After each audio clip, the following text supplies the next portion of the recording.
गांव के बाहर एक पुराना कुआं था। लोगों ने कहा कि शाम ढलते ही वहां दो परछाइयां दिखाई दी, भले ही कोई व्यक्ति अकेला था। रवि ने इसे हंसी में उड़ा दिया। वह शहर से था। उसके पास एक मोबाइल, एक मशाल और तर्क था। एक रात बिजली चली गई। हवा भारी थी। रवि पानी के लिए कुएं पर गया। उसने टॉर्च चालू की। उसने अपनी परछाई देखी, फिर दूसरी। यह दीवार के कारण ही होना चाहिए, उसने सोचा। फिर उसे लगा कि वहां एक तीसरी छाया भी है। रवि पीछे मुड़ा, कोई नहीं। उसने आगे देखा, 3 परछायां। उसका दिल तेजी से धड़कने लगा। परछायां हिलती रहीं, लेकिन उसके पैर जम गए थे। अचानक तीसरी छाया कुएं की ओर झुक गई और फुसफुसाया, जो अकेला आता है वह अकेला नहीं लौटता। रवि पीछे हट गया। उसकी मोबाइल स्क्रीन अपने आप जल उठी। कैमरा खुला था। स्क्रीन पर 3 लोग खड़े थे। बीच वाला चेहरा धुंधला था, लेकिन आंखें बहुत साफ थीं। कुएं ने बात की। पानी के बजाय एक आवाज आई, रोने, गिरने और सन्नाटे की आवाज। रवि दौड़ा। वह घर पहुंचा, दरवाजा बंद कर दिया। उसने दर्पण में देखा, वह अकेला था। उसने राहत महसूस की।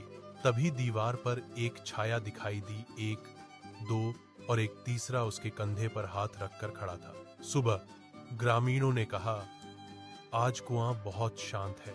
और रवि, वह अभी भी वहीं है, अब सिर्फ एक परछाई।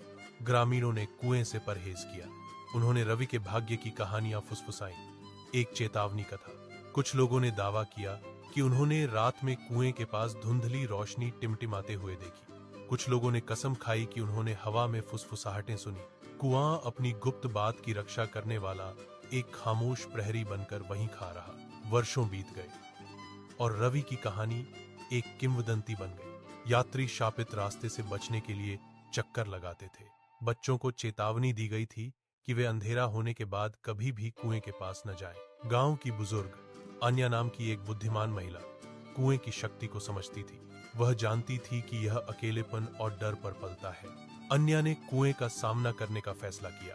उसने ग्रामीणों को इकट्ठा किया और भोर में कुएं तक उनका नेतृत्व किया। वे फूल, गाने और आशा की कहानियां लाए। अन्या ने कुएं से बात की, डर से नहीं बल्कि करुणा से। उसने इसमें निहित उदासी को स्वीकार किया और इसे शांति प्रदान की। जैसे ही अन्या ने बात की, छायाएं पीछे हटती हुई प्रतीत हुई। हवा हल्की हो गई और गांव में शांति का एहसास छा गया। उस दिन से कुएं से अब डर नहीं लगता था। यह चिंतन और स्मरण का स्थान बन गया। ग्रामीणों ने सीखा कि सबसे अंधेरी जगहों में भी आशा खिल सकती है। उन्होंने रवि की स्मृति का सम्मान एक पीड़ित के रूप में नहीं, बल्कि एक अनुस्मारक के रूप में किया। एक अनुस्मारक की समुदाय और संबंध डर पर विजय प्राप्त कर सकते हैं।